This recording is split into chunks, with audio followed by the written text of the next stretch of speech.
Good evening and welcome to For the Record. A week ago, the Social Democratic Liberal Party elected its new party leader in Mr. Sitiveni Rabuka, no stranger to the world of politics in Fiji and a somewhat controversial character given Fiji's political history. And we are joined tonight by none other than Mr. Sitiveni Rabuka himself to talk about him re-entering politics and taking over the leadership of SODELPA. Mr. Rabuka, thank you very much for being on the show tonight. Let's begin with your election as SODELPA leader now. Obviously, you've got support. You came out the winner when the management board of SODELPA met a week ago, and you have the support of the majority of the management board. So going forward, are you now looking to become the next Prime Minister as SODELPA leader? Well, that's the whole aim of the exercise. Whoever they appoint or elect or select as party leader, according to the Constitution, will lead the party through the election. And if the party wins the elections, that person becomes the Prime Minister. However, if the party loses the election and does not win the election, that person does not become the leader of the opposition. And how? The leader of the opposition will be voted by the caucus, whether it's a one-party opposition or coalition of parties in the opposition. But rightly, he should not be the party leader if you lose the election. That's what happened to me in 1999. When the SPT lost the elections in 1999, Ratinoke Kumumbola, who was then with the SPT, and my own paramount chief, the Turambala Tuilakau, came to me and said, rightly, you should take the blame for the defeat and bow out as leader. And that's what happened. So, but this is now written into the constitution of SODELPA. So as we speak tonight, if SODELPA does not win the 2018 elections, if you go into opposition, you will not be leader of opposition. Is that a commitment you're making based on the constitution of the party? Based on the constitution, I lose the party leadership if I lose the election. Therefore, when we go into opposition, if we go into the opposition, then all the opposition party members of the parties or the party, they vote in a new opposition leader. But as we speak tonight, for all intents and purposes, you intend to become the next Prime Minister come the elections. How are you going to lead SODELPA into 2018? What are you going to do differently? Well, they have been doing a lot of things correctly. One of the things that I thought was controversial within the party was my stance on multiracial cooperation or interracial cooperation.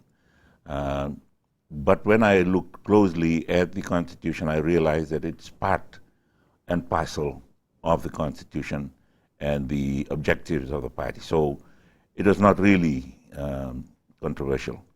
So I'm very comfortable coming into the party, working with that in mind, which I had championed in 1997, 1999. So it's a comfortable return for me. So you said you found it controversial. Is it that SODELPA had the requirements for multiracialism and being incorporative of all racial Yes. backgrounds, but they weren't applying it, were No, they? they were not applying it, and they were probably projecting the wrong image to the other ethnic groups in Fiji. Well, was it an image of the party, or was that the underlying belief of the party? I'm not sure, but they should have realized, we should have realized very soon after the election that that ploy or that objective did not work for the party. What objective, Mr. If they had wanted to project an indigenous support image and found out that they only received at the most 46% of the vote, they should have changed and mellowed down on that area. Looking at how the election went during the management board meeting over the weekend, the votes were divided. You did come out winner, but they were divided among the various candidates. And now we have a situation where we have an individual, the Rotemu Mukepa, who is leader of the party in parliament. She is leader of opposition, and you are now leader of SODELPA, the political party. So how does the decision-making process work now? As far as the caucus is concerned, the members of parliament are concerned, they work with the leader of the opposition. And so far, I have not heard otherwise. They will be working with the members of parliament from the National Federation Party. But outside of parliament, I sit in also in the caucus meetings. If they want me to be there, I go in and I take notes for the party, not notes to give back to them, notes for the party on how we may decide to run the debate. If there are certain issues that they do not cover properly in their planning, I might suggest to them, why don't you emphasize this aspect, particularly in this coming debate on the budget, when they have about 20 minutes to each member, how best to use the 20 minutes made available to them. Does the leader of opposition now answer to SODELPA's stand, the party stand, and your stand as party leader? Not necessarily. I'm looking at the party as a whole. But for this particular debate, they will probably say, oh, look, he's not in parliament. We're here to debate and try and put across our views to the government. And that's the whole aim of the debate. They put up alternative views on the national budget. But you see where I'm coming from. To a layman who's sitting at home and watching, there is a sort of conflict in leadership. You've got one person leading the party in parliament as the opposition leader, and then you've got another individual who's been now elected as the party leader. So where does the chain of command lie? Right. I work according to the direction given to me by the management board. The leader of the opposition has her role as leader of the opposition from within the caucus. So if they are in conflict, then mine will not take precedence over hers. She has an executive role. Mine is advisory at the moment. So therefore, Rotemumu, for all intents and purposes, still calls the shots? Yes, in Parliament she does. Outside of Parliament? And outside of Parliament, it's the management board, and I work with the management board. You see, there is still somewhat of a confusion. What if Rotemumu goes into Parliament and takes a stand, and the caucus is behind her, and it's not necessarily in line with SODELPA, the party's theme? There's nothing wrong with that. The only thing that brings about is more work for me, trying to adjust to that and what we feel should be the view and the direction that the party is taking. Rotemumu, once you elected, openly said that she did not support you. She did not feel that you should be part of the party because of your history, given 1987, when you overthrew the government, that being the core reason. But here we have the former party leader who, during the 2014 election, secured 35% of the total votes for SODELPA, standing in opposition to your appointment as party leader. Doesn't that compromise your ability to consolidate support within SODELPA, given the fact that you're going into 2018 wanting to become Prime Minister, and already you may have lost 35% of the party support? Yes, that is a possibility.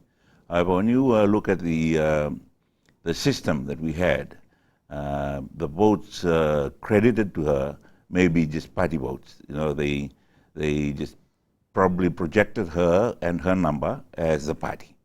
So it should not be taken personally. The breakdown from the elections office at the end of polling was that Rotemumu Kepa, individual votes for Rotemumu were 49,485. Yeah. That's 35% of the total party votes. Yeah. She alone secured the 35% of the votes. You may well lose 49,000 votes come 2018. Correct. Because given that she is the Marambale Rokotuintaketi, there's a lot of people in her confederacy who would have supported her and who do still support her. But that's a support base that SODELPA and you as party leader may have lost come 2018. We can be losing that. However, would they all go to the candidate of her choice? And I made it very clear to the selection panel and to the management board that they were there to pick the best party leader, not the best person interviewed. And the vote at the end with the management board was whether they should agree with the system that they had set up. They had set up the interview process, and the question put to the management board that morning was to go along with the result handed to them by the interview panel. And that was the 1914 vote, not whether we go with Rabuka or we go with Rabuka. Well, that was the process of your appointment as party leader. Yes. My question is, now that we're going into 2018 Right. elections, Yes. you are now party leader. Yes. Rotu Imumu, as party leader, secured 35% of the total party votes. Correct. That may very well now be lost to SODELPA. It could be.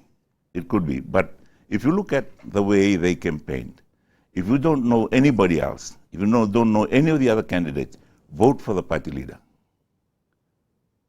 So if that is the case, and they're still going for the party, they will give that vote to the party leader, the new party leader, if they're voting party line. Fair enough, but you've got a very influential Yes. figure here Yes. who openly, and even as we speak tonight, does not support your inclusion into the party, does not support your leadership of SODELPA. Correct. The party is divided, even before we've come to 2018, even Right. before we've entered campaigning and electioneering. Yeah, that is correct. I accept that challenge, and in fact, the ball is still in the court of the management board. They can still now say, "You are not good for the party. You'll have to we'll have to get rid of you," and they can sack me. Well, if you were to become prime minister, it is not the management board that is going to run the country. It No, is that's going to correct. be you. That's correct. So but the winning the election is the responsibility of the party leader working with the management board. If they want to win the election and they know that they cannot win the election with this party leader, it's now the time for them to change that. But you have been elected party leader. Let's not speak hypothetically. Right. You are party leader. The responsibility lies squarely on your shoulders now. But you're saying you have the responsibility, but you don't have the authority. How can How can you have responsibility to lead the party into the elections and yet not have the authority to lead SODELPA itself? As party leader, you as we speak tonight, are answerable to the management board, but there has to be a certain degree of isolation and leadership responsibility. That's correct. Right now, there are some complaints that have not been considered by the management board. When the president receives these complaints, he's probably already received them, he can assemble the management board and tell them, subsequent to the election and selection, we have received these reservations. It's our responsibility to make sure that the party is best projected by the best person for the party. What complaints and from whom? There are some internal ones within the party. Complaints against yourself? Yes. And this is after the election? After the election. And so you've come in, you want to take the party into the elections, Yes. and already you have to backtrack and patch a divide. No, I don't have to do that. It's up to them, whether they want me as captain of the boat going into the election, or they toss me overboard. So that's still in limbo. Yes, yes. You followed, the party has followed the process. They've interviewed people. There was an election. Correct. Your name was announced. Correct. And as we sit tonight, a week from the decision, nothing is final. A week after the decision, nothing is final, because I can be sacked at any time. I can be sacked at any time, and I will accept it. At the moment, I'm working my way in, and working with the machinery that's already there, assuming that it will not be stopped. If it's stopped, then it will be stopped a few steps further ahead towards the election. Okay, let's talk about what you mentioned about changing SODELPA's public image. SODELPA, of course, pre-2014 campaigned heavily on a nationalistic platform, talking about the rights and preservations of the Itoke people. Right. You yourself have admitted that did not work. It probably shunned away more voters than it attracted to SODELPA, given that they were wanting to form government. How do you now intend to change that? what are you going to do differently? Can you outline 3 main points for me which are going to change SODELPA? Well, the 3 words I'm using for myself as I project my views within the party and to the people we're hoping to attract to the party: sincerity, honesty, and compassion. When you look at those, you have to be very sincere about what you want to do. And I know that if we want to project indigenous issues, interest, okay, we must project in such a way that the other races know and understand and accept that those things that we're trying to do for the Tokay will benefit them. We are not in an exclusive circumstance where the good we do for the Tokay will also be beneficial for the other races, and vice versa. It's a very tough ask. I mean, even if you do that, that leads us to another paradigm where a lot of the voters for SODELPA in 2014 did believe in the line of in the train of thought that SODELPA took. They believed the concerns, they believed the issues that SODELPA raised about the threat to the Itoke people, that their culture is at risk, and that the Itoke are slowly being assimilated, and their rights and priorities are being downgraded. Yeah. That attracted votes, not enough to win government, No. but that still attracted votes. Right. If you change this stand now, Yeah. you again might create a situation where a lot of these voters who believed in this previous stand. But what about looking at it from the positive side? If we change the stance, why don't It is a risk you are taking, though. Well, it's a risk. It's a risk. But you believe it's the right way to go. Yes, it is. And once That's the way I showed while I was in Parliament from 92 to 99. Well, and we then moved away but then we have 1999. You formed a coalition with the National Federation Party. Right. You lost miserably, Mr. Right. Rabuka. Yes. The first time that the SVT and NFP went into election as a coalition, the first time that leaders of the country tried to bring the 2 races together, it failed miserably. Correct. But doesn't mean that it will always fail. People are evolving in their views on national politics. More people are now away from the rural environment. More people are living in a chiefless society where they have not been affected by the decisions of their own chiefs. So when you try to hang on to something that is evolving, basing it on the values that you lived under when you were in the village, or before you became an adult working in the environment of towns and cities, then you will probably find yourself being shunned off to the sides. The Fijian culture is evolving. The society in Fiji is evolving. The values I had when I was younger are no longer the values that the younger people of my age then now have. Are you in 2018? Are you going to campaign on the stand that Fijian values are under threat? Why should they be under threat? I'm asking the question. That was a stand that SODELPA took last time. I don't think we are. We will have to tell them that we are not under threat. We are not under threat. We have to evolve our culture. Let's look at your background, your history. You came to the forefront. Your name was synonymous with coups. You are known as the first coup maker of Fiji. Correct. In 1987, walked into parliament with armed soldiers and overthrew the then government. You have since then a number of times and numerous times apologized for your action. You are remorseful, yes, and people have at various forums accepted that. Even when you were being elected SODELPA leader, you presented a tambua and in the traditional setting apologized for your actions once again. What about clarifying a lot of the questions and a lot of the speculation that still today surrounds your actions in 1987 when you twice, in a matter of months, overthrew government? The question that's still being asked is, was it really you who did it? Were there people behind you? Did someone tell you to do it? You still get these questions, but there has never been a clear answer. Here tonight, Mr. Rabuka, as you sit as SODELPA leader, re-entering politics, wanting to become Prime Minister again, and having all of this over your shoulder, so to speak, what really happened in 1987? I don't want to go back to 1987, or who did what, who said what. I was the person that went into Parliament, and I will accept that blame. So I will not go and try and say, so-and-so told me. That's all behind us now. The person involved was me. And I have moved from 87 to 97 for the Constitution and 99. 1999, everybody's just looking at the coalition. They have not seen that the Secretary General of the Commonwealth called me to be mediator in the Solomons. And I laid the foundation for Ramsey that's been working the Solomons, they finish next year.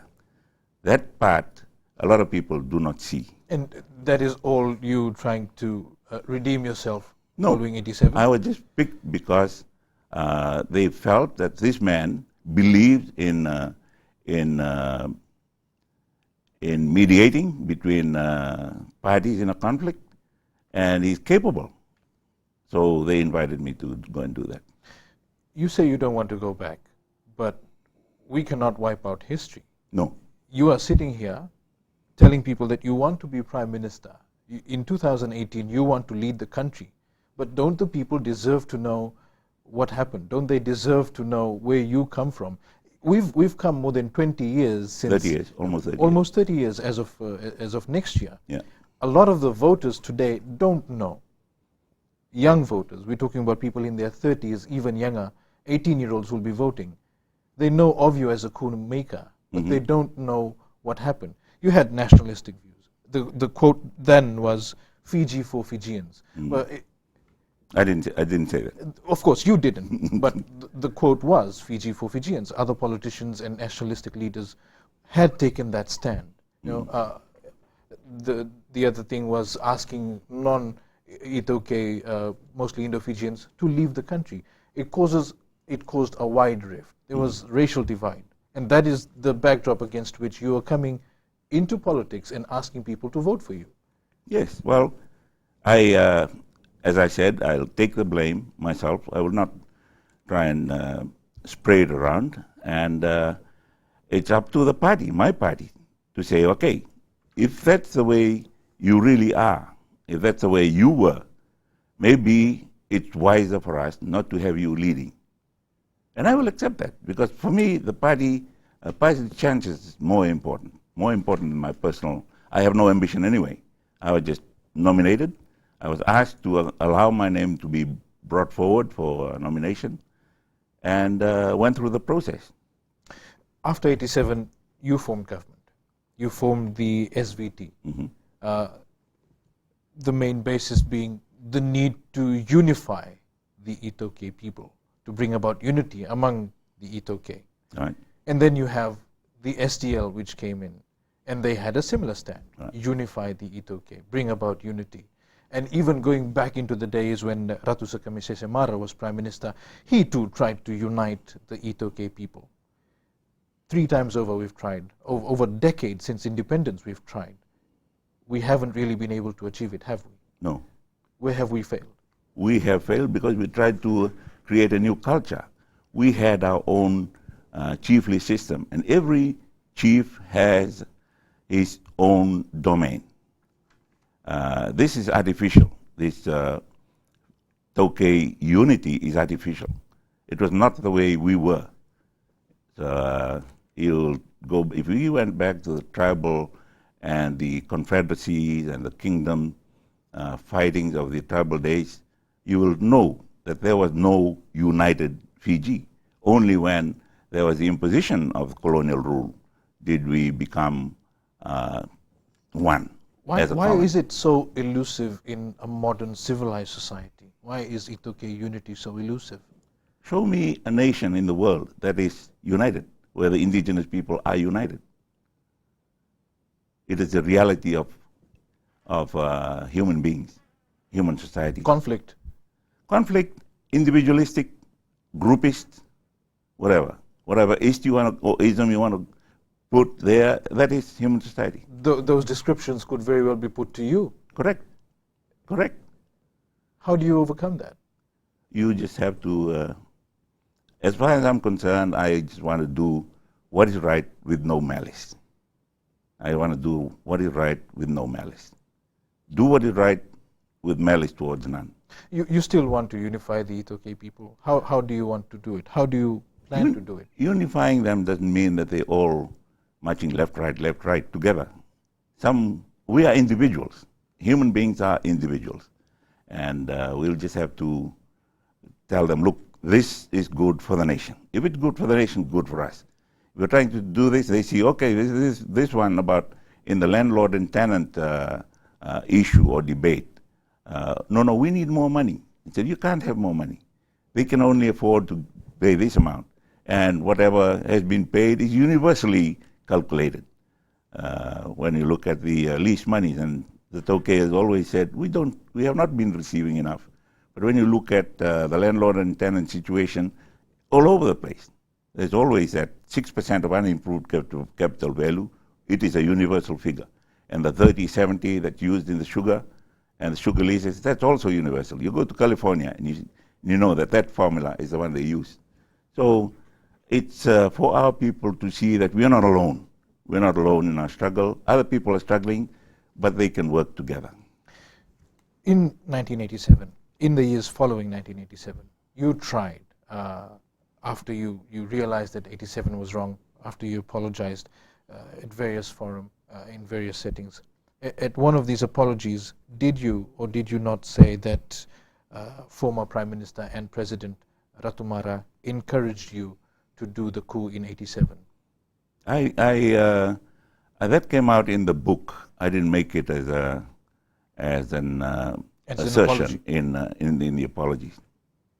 And can you explain that? Did he encourage you? I don't want to be saying anything about someone who's no longer here to defend himself. I respect that, but this is a deeply entrenched part of Fijian history we're talking about. Don't people deserve to know? It doesn't change the situation.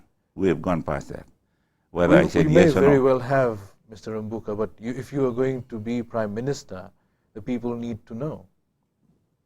You're talking to the If they people. want to know, then it won't come from me.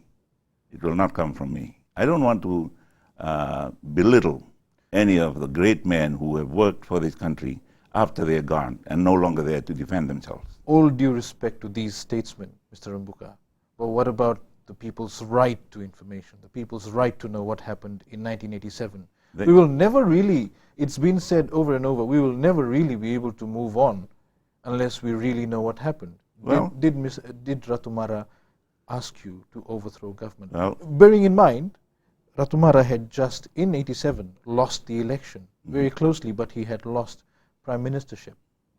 No, I will not answer that question. Did he have a conversation with you? I will not answer that question. Did he have a hand in influencing you? I will not answer that question. Why are you so difficult? Why is it so difficult to deny it? A lack of denial is... Why are you using the word deny? You are refusing. I said I will not answer that question. Is it difficult to deny it? No, it's not that it's difficult. I just do not want to... well, if it's not difficult, I mean, even I'm putting it to you, with due respect to Ratumara, with all that he's done for Fiji, this is a basic fact. If he did encourage you, the people deserve to know, Mr. Rabuka. Well, all I can say is ask the people who are alive, but not me.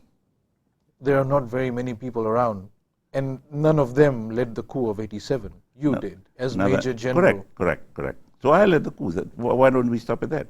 But who was behind it? We will continuously, endlessly keep hearing about this. We will be talking in the dark corners, and people will always continue to speculate. This is your opportunity, Mr. Rabuka. Yeah, I know. No, I will not say. I will not put any blame on Ratumara. Why not? I just will not. You will carry this chip on your shoulder, I'll carry it. and you will take it into the elections. Correct. Bearing in mind that what you say here tonight and your refusal to answer could affect Sudelpo's chances at the elections. If they think that, then they can just ask me to step down. You did two. and not spoil the chances of the party. You did 2 coups in '87. Mm-hmm. Why was the second coup done?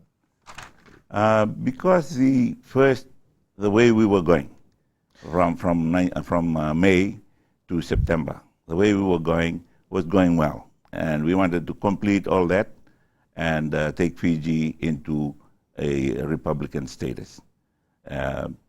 Going back halfway, or if we were to have gone back, then all my soldiers would have been tried for treason. Was it because Ratumara and Mr. Bavandra were about to form a coalition government? They were going. We had discussions. We spoke. Did that influence your decision to overthrow the government again in '87? Because what I had told the chiefs, as the way we were going. Because you did not want a coalition government? Not that. It was not part of the original plan. Did you have a falling out with Ratumara? We may have. Did you disagree with Ratumara on how the? No, he disagreed with me. I didn't disagree with him. He disagreed, and. What was the disagreement over? It was about handing back first of all, it was handing back to Ratpanaya. I agreed to that, and then they had the discussions called the Deumba Accord. And I know that when it was happening, Mr. Koya was the only person who said to me, please be very careful about what's going on. What was going on? About the discussions. I didn't know what the implications were going to be, but and even before Mr. Koya came back, I had already taken over again on the 25th of September.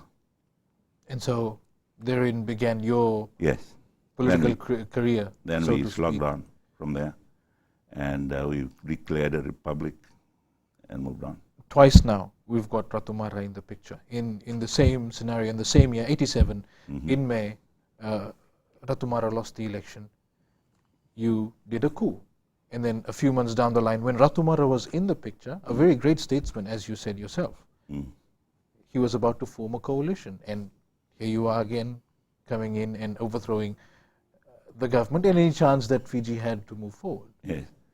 Well, at that time, I was very close to my own military advisors, and we felt that what we had started off was going to be sidelined, and we decided to, no, let's go, let's declare Fiji a republic, and just move on, Fiji into the new constitution and elections.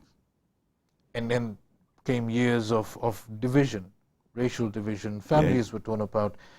Overnight, people left everything and left everything behind, started anew in other parts of the world. The economy was devastated. The sugar industry till today has not been able to recover. We can rebuild. We have been rebuilding. We have been rebuilding. Yesterday, there was a big celebration on Princess Road, 420 years after the declaration of the independence of the United States of America. It started with a big revolution. Many people were hurt, many people were killed, but a new republic was born. What about making peace with these people, with the people who almost 30 years ago were directly affected as a result of your affection, your actions? People who to this day carry scars, who are slowly starting to return, but who may never get over what happened to them because of the coup that you conducted. What about letting them know why it was done?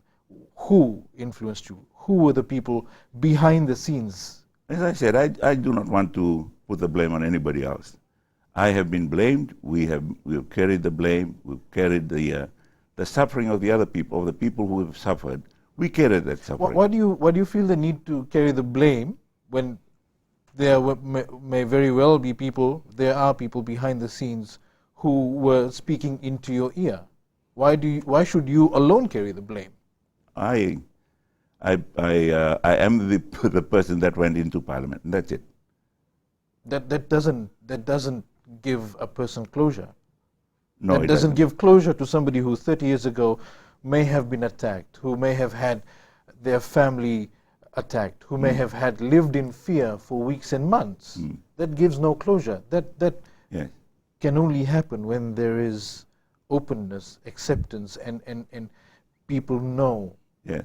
Well, if I was to tell somebody, go and do this, and he does it, he is responsible. He is the one that carries out the executive action. That is your explanation, Mr. Yes, Rabuka. yes. But under the law, anybody who is associated with a criminal activity Correct. is liable. So Correct. you cannot say that if I do a certain act, only I am responsible. If somebody has assisted me or aided me, why should they deserve to get away scot-free? No, as far as I'm concerned, I'm guilty. That's it. Of Full course, stop. that is accepted. Just give us a name. No, give no. give the viewers a name. There are some who are alive, and they are the ones who know.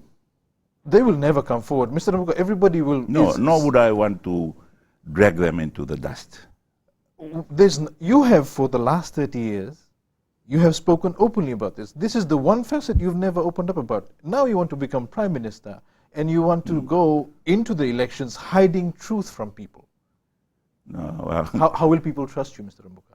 they can. That is what the party needs to consider. If I cannot be trusted, we are sitting here discussing. I'm talking to the leader of the Social Democratic Liberal Party, Mr. Rabuka. Who were the people behind 87? that Give came us out one. in the- Give me one Well, name. that came out in my book, in my autobiography, and I was sued for it. It did not, Mr. Rabuka. It did. It did not, and people may not have read your book. Okay. Give us a name, Mr. Rabuka. No, it is already there, and Mr. G.P. Lala took me to court for the biography, tried to stop it. Was it Ratumara who, after losing Go and read the book. the elections, came to you and you said, conduct the coup, overthrow the government? Go and read the book. And that's your last say on the matter. Yeah. And you're telling voters right now, who may be watching, who want to vote for you, who want to know who Mr. Rabuka is, you're telling them, go read a book. Yep. I'm just saying that blame me. I'm the person. If you don't blame me, tell my party. And if the party has enough of that, they will say, okay, you stand alone. Not Mr. with the party. Rabuka, you have intimate knowledge of who influenced actions that has thrown this country, that threw this country into turmoil. It disrupted our economic growth. It tore people apart. It created racial divide. And to this day, that divide exists. You were saying you were willing to take this secret to the grave. You would rather die than to reveal the names of people who caused so much anguish. I know. So much heartache and Yeah. so much destruction and damage to a country, a nation and her people. You may have walked into parliament, you may have held the gun, but you are not solely and alone responsible for this. Why the need to protect these people? Why? I mean, explain it to me, Mr. Rabuka. I will not name names. Why do you feel loyalty towards these people? It's just that I've carried the blame. For 30 years, people have blamed me. Isn't it time, Mr. Rabuka, if you're going to come back 30 years later and say, elect me as your prime minister, the man who did the first coup, who in 87 twice overthrew the government, who then ran government with racist policies, I might add, who is now saying 30 years later, look, I want to come back as prime minister. I have been elected party leader and I will take you into the elections. I will be prime minister. I don't want to go back 30 years. I'd rather go back 20 years. People will want to know. Yeah. It is a basic human instinct to want to know. Information is empowerment, Mr. Rabuka. I agree, but I will not cast aspersions on anybody else. All right, let's fast forward. 87 happened. You ran government. 1997 Constitution happened. In 1999, SVT and NFP lost the coalition and therefore gave emergence to the Fiji Labour Party, so to speak. Your loss was the FLP's gain. And when you look back now, what did you do wrong? Maybe we went too fast into the coalition. we didn't carry our supporters with us in the negotiations for the change in the constitution. I know I lost the support of the Methodist Church when we opened up the Sunday trading and the bans that were in place. But they were bans that were brought on by decrees.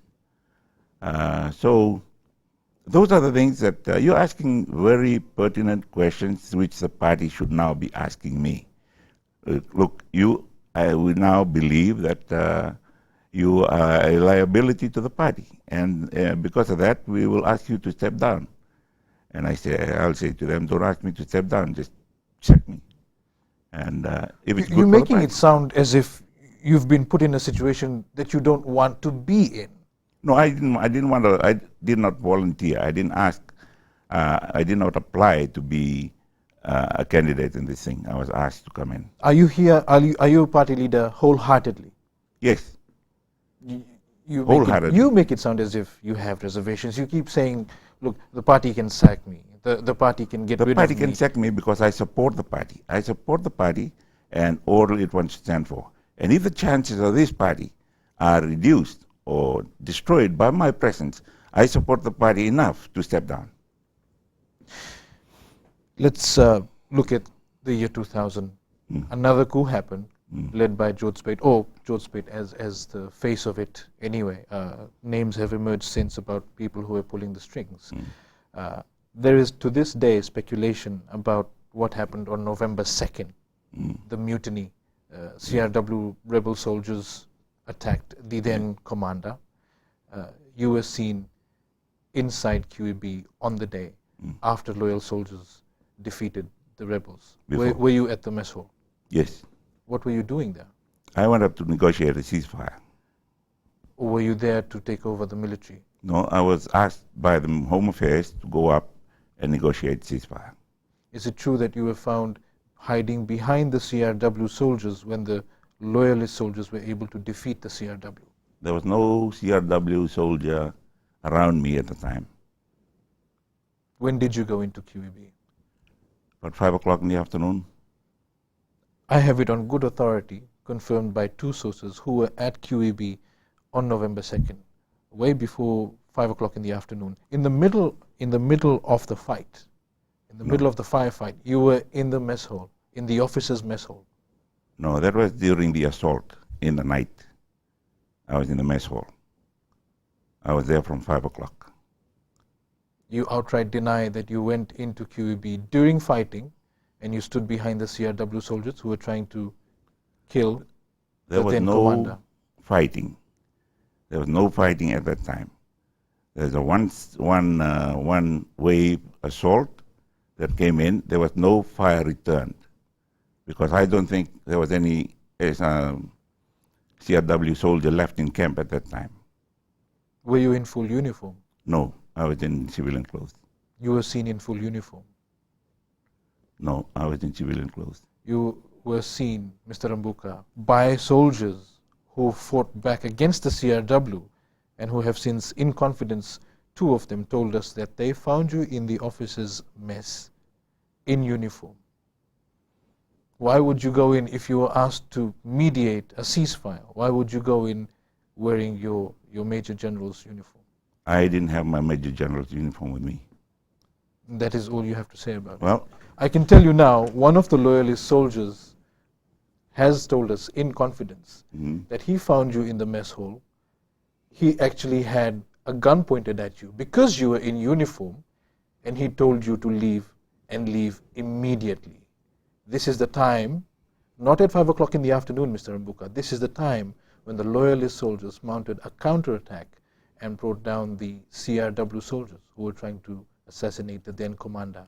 You were there, Mr. Rabuka. That assault took place after 6 o'clock. And I was there from 5 o'clock. You were there as a mediator? As a mediator. Why would there be a firefight if there were mediation talks going on? Because the commanders on the ground did not want mediation. I called them that I was in camp to come up and for us to talk. And all this came out in the court proceedings. And unfortunately, many people do not believe what transpired in court and the findings and the appeal. Were you there in uniform? I was not in uniform. Were you asked to leave by a loyalist soldier? No. Was a gun pointed at you and you were told to leave Queen Elizabeth Barracks? No, I came and spoke to the leader of the officer who was in charge of the assault troops. They asked me to come to them. I came with my driver and my special branch escort. The other point that came out was that the CRW unit was seen training in your property. Yes. In Vanuatu. I believe that's so, and I was angry because I should have been consulted. Because any military training on any privately owned land should have been cleared. Oh, wait a minute, didn't you see them? No, I didn't see them. Our research says that you saw them and you said Mbula to them before you left. I said Mbula to them by the airport when I was flying out. And that is when you saw them? Yeah, I saw them. I didn't know they were training in on my land. How can somebody be training on your land? You are there and you have no idea. I had no idea. I was living in the village. My land is quite a distance from my village.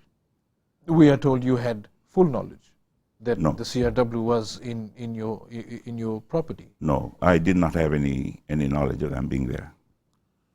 We are told by someone who was very close to you at the time, who was a colleague and who is a distant relative of yours. It was Ratunoke Kumbuambola. As far as I know, they did not have authority to be training on my land, and I didn't know they had actually gone on to my land. It's a bit ironic, the unit that Mr. Rabuka set up, training on Mr. Rabuka's land, and Mr. Rabuka has no idea. And Mr. Rabuka waves goodbye to them as he sees them at the airport. There's a lot of inconsistencies in that story. Correct, correct. Which one is consistent? Which one is inconsistent? You tell me. No, you tell me. It's your duty. Well, I can tell you now that I find it hard to believe, and any layman would find it hard to believe that the former commander of the RFMF, the man who formed the CRW and who for a long time had the loyalty of the CRW, is training on his land and he does not know about it. It's hard to swallow, Mr. Correct, Rabuka. correct. But I was no longer commander at the time. And the people should have cleared with headquarters where they wanted to train. And headquarters would have made the announcement publicly in the newspaper. That is a requirement of the law and the act.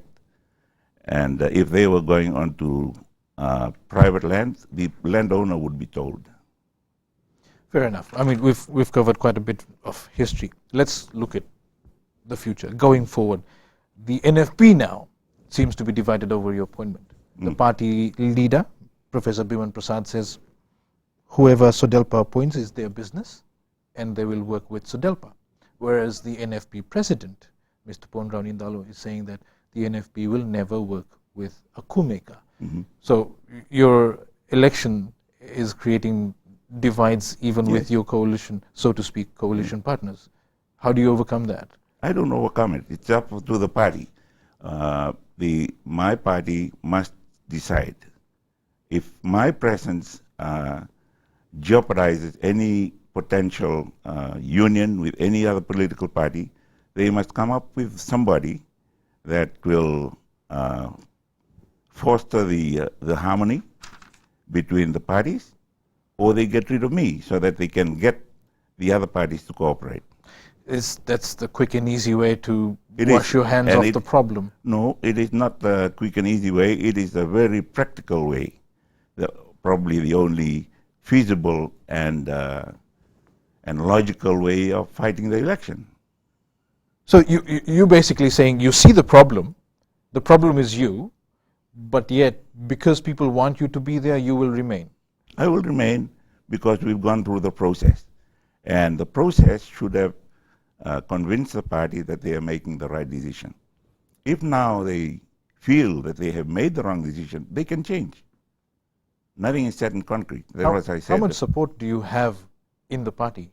I don't know. I think I cannot gauge at the moment, but the the insiders, those involved with the day-to-day running of the party, and the Suba group are supportive.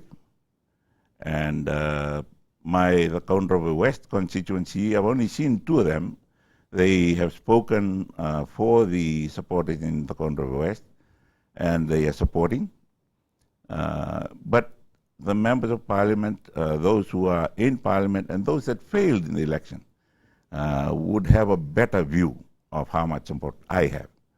And if they can communicate that back to the management board, and the management board decides they want to change, they can change. I'm prepared to work with them. The party is in limbo then, isn't it? No, it's not. And they have made a decision, and until that decision is changed, I am the leader. You're a leader who has very little or unknown amount of support. Unknown. We're only 2 years away from the next elections. That's not a very long time. That's not a long time, and I cannot gauge the support of the people. Even the vote, 1914, is not very convincing. So I have a lot of work to do. Obviously, and if you're unable to consolidate, then SODELPA is lost in the elections. Yes.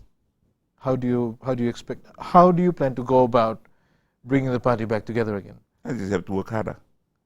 Do you have a strategy? Are you reaching out to these factions, so-called factions, who oppose your opponent? Yes. How are you doing that? It'll have to be face to face. I'll have to travel and be with them in their own comfort zone and speak to them.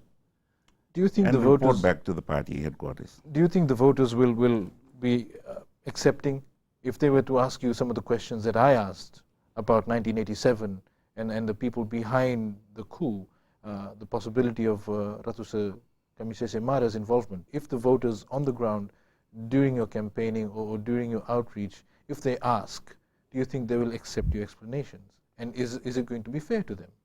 Well, I don't know how that will change the history of the country.